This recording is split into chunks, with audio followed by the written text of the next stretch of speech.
সন্ধেবেলায় চায়ের সাথে হোক বা বৃষ্টি পড়লে কফির সাথেই হোক, পকোড়া ছেড়ে যদি একটু মাছের আইটেমে কিছু খেতে ইচ্ছা করে, তাহলে এই ভিডিওটা কিন্তু একদম মিস করা চলবে না। Hello everyone, welcome back to my channel. আশা করি সকলে খুব ভালো আছো, সুস্থ আছো। তো আজকে আমি একদম স্ন্যাক্স একটা রেসিপি নিয়ে হাজির হয়েছি। দেখো, ভেটকি মাছ তো আমরা কম বেশি সকলেই পছন্দ করি, তবে এই রেসিপিটা ভেটকি মাছ ছাড়া কাতলা মাছ দিয়েও কিন্তু তোমরা বানাতে পারো, বা অরিজিনাল ভেটকি না হলে ভোলা ভেটকি দিয়েও বানাতে পারো। তো চলো স্টার্ট করি। সবার ফার্স্টে আমি এখানে অরিজিনাল ভেটকি মাছের ফিলে করে বাজার থেকে নিয়ে এসেছি। এটা কিন্তু আমি কোনো দেখো ফিশ ফ্রাই বা ফিশ ফিঙ্গার ভেবে আনিনি, জাস্ট পকোড়া মানে একটা স্ন্যাক্স আইটেম বানাবো বলেই নিয়ে এসেছি। তো আমি এরকম টাইপের পিস করে নিয়েছি মাছের, যেরকমটা আমি তোমাদের দেখাচ্ছি। তো এটা বাজার থেকেই আমি করে নিয়েছি, কারণ আমি খুব ভালো ফিলের করতে পারি না। তোমরা যদি পারো তোমরা বাড়িতেও করে নিতে পারো। তো এবার মাছটাকে ম্যারিনেট করে নেব। তো ম্যারিনেট করার জন্য দেখো, আমি মাছটাতে না লেবুর রস মাখিয়ে রেখেছিলাম। এটা আমি ভিডিওতে দেখাতে ভুলে গেছি। তোমরা অবশ্যই লেবুর রসটা মাখিও, আর লেবুর রস না থাকলে ভিনেগার ইউজ করতে পারো। তো এবার আমি দিয়ে নিচ্ছি আদা রসুনের পেস্ট। এখানে আদা রসুন পেস্ট করে রেখেছিলাম। এবার দিয়ে নিচ্ছি কাঁচা লঙ্কা ধনে পাতার পেস্ট। এটা আমি একসাথে পেস্ট করেছি মিক্সিতে। দিয়ে নিচ্ছি পরিমাণ মতো লবণ। গোলমরিচের গুঁড়োটা বুঝে দিও, যেহেতু আমি লঙ্কা দিয়েছি পেস্ট করে, তাই যদি খুব ঝাল খেতে না চাও তাহলে গোলমরিচের গুঁড়োটা স্কিপও করতে পারো, এটা তোমাদের ওপর। তো এগুলোকে খুব ভালো করে আমি ম্যারিনেট এই সমস্ত উপকরণগুলো দিয়ে ম্যারিনেট করে এবার আমি এটা রেস্টে রেখে দেবো। তোমরা চাইলে ফ্রিজেও রাখতে পারো, আর দিনের দিন যদি করো তাহলে 1 ঘন্টায় বাইরেও রাখতে পারো, তোমাদের উপর। এবার ব্যাটারটা বানিয়ে নেওয়ার পালা। তো আমি এখানে 2টো ডিম ফেটিয়ে নিচ্ছি, যেরকম তোমাদের দেখাচ্ছি আমি দুটোই নিয়েছি মাছের কোয়ান্টিটি ওয়াইজ। তোমরা চাইলে আরও বেশিও দিতে পারো।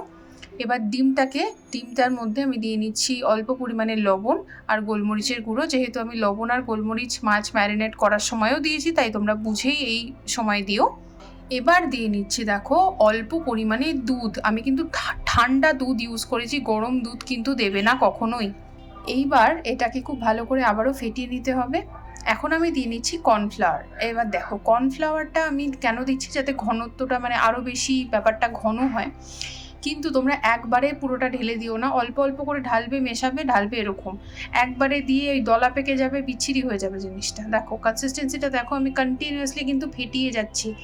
আমি যেরকম এক একটা করে ইনগ্রিডিয়েন্ট অ্যাড করছি, তার সাথে সাথে আমি কিন্তু কন্টিনিউয়াসলি এটাকে মিক্স করে যাচ্ছি, যাতে কোনো রকমের লাম্পস না থাকে, ঠিক আছে? এটা দানা ভাব বা ডেলা ভাব যেন না থাকে, এটা মাথায় রাখতে হবে। তো চলো দেখো, তোমাদের সাথে কথা বলতে বলতে আমার ব্যাটারটা কিন্তু পুরোপুরি রেডি। এবার আমি আরেকটা জিনিস প্রিপেয়ার করেছি, সেটা হলো ব্রেড ক্রাম্বস। তো তোমরা এখানে বিস্কিটের গুঁড়ো ইউজ করতে পারো, কিন্তু আমি ব্রেড ক্রাম্বসটা বেশি প্রেফার করি। এবার ব্রেড ক্রাম্বসটাতেও আমি একইভাবে নুন আর গোলমরিচের গুঁড়ো মিশিয়ে নিচ্ছি। এই দেখো, প্রত্যেকটা স্টেপে দুটো জিনিস কিন্তু কমন। আমি যেমন তোমাদের দেখাচ্ছি, একটা হলো ব্রেড তোমার গোলমরিচের গুঁড়ো, আর একটা হলো লবণ। এই দুটো কিন্তু পরিমাণটা বুঝে ইউজ করতে হবে। কোনো জিনিসে যদি লবণ মনে করো বেশি দিয়ে দিয়েছো, তাহলে নেক্সট দুটো জিনিসে স্কিপ করে দেবে, বাদ দিয়ে দেবে, কেমন? আচ্ছা, তো চলো এটাও মিশিয়ে নিলাম। এবার ম্যারিনেটেড ফিশের থেকে এক একটা করে মাছ আমি তুলে নিচ্ছি। দেখো, খুব ভালো করে ম্যারিনেট হয়েছে, প্রত্যেকটা উপকরণ খুব ভালো করে মাছটা খুব ভালো করে অ্যাবজর্ব করেছে আর কি। তো এবার আমি এই মাছের টুকরোগুলোকে ফার্স্টে ডিমের এই ব্যাটারটার মধ্যে চুবিয়ে নিয়ে তারপর আমি ব্রেড ক্রাম্বসে কোট করে নিচ্ছি। দেখো, আমি সিঙ্গেল কোটই করছি, তোমরা চাইলে ডাবল কোট করতে পারো, তবে আমি কোটটা খুব পাতলা রাখতে চাইছি। মেন মাছটা যেন ভাঙলে যেন মুখে মাছটাই বেশি আসে, সেজন্য কোটিংটা একদম পাতলা করছি। তোমরা চাইলে আরও মোটা করে করতে পারো, এটা তোমাদের উপর।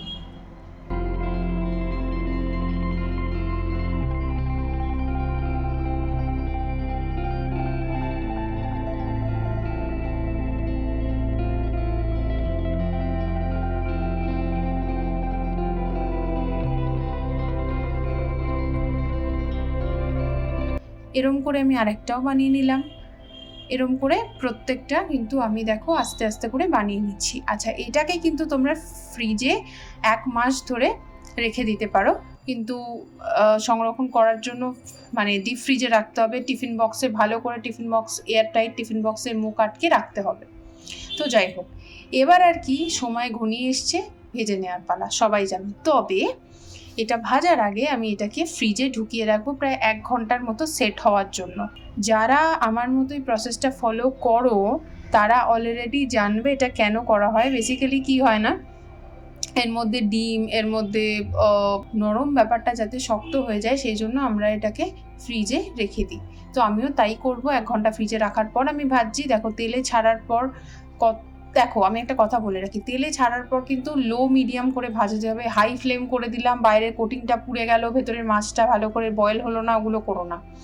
একদম লো মিডিয়াম করে রাখবে, একটু ধৈর্য সহকারে মাছগুলোকে ফ্রাই করতে হবে, মানে আর কি ফিশের যেই পকোড়াগুলো আমি বানাচ্ছি বা মানে যেই স্ন্যাক্সটা আমি বানাচ্ছি, এটা তোমরা নিজেদের মনের মতো নাম দিয়ে দিতে পারো, তোমাদের ওপর। তো আমি মানে হালকা করে ভাজছি। আমি একটা লাইট ব্রাউন শেড যখন চলে আসবে মাছগুলোর ওপর, তখন আমি এটাকে তুলে নেবো। একদম গোল্ডেন ব্রাউন করে ভাজবো, ওই একভাবে পুড়ে যেন না যায়, বড্ড বিচ্ছিরে লাগে খেতে। আর যারা কড়া পছন্দ করো তাদের ব্যাপারটা আলাদা, যেরকম আমার বাবা খুব কড়া খেতে ভালোবাসে, তাই আমি 1-2 কড়া করে বানিয়েছি।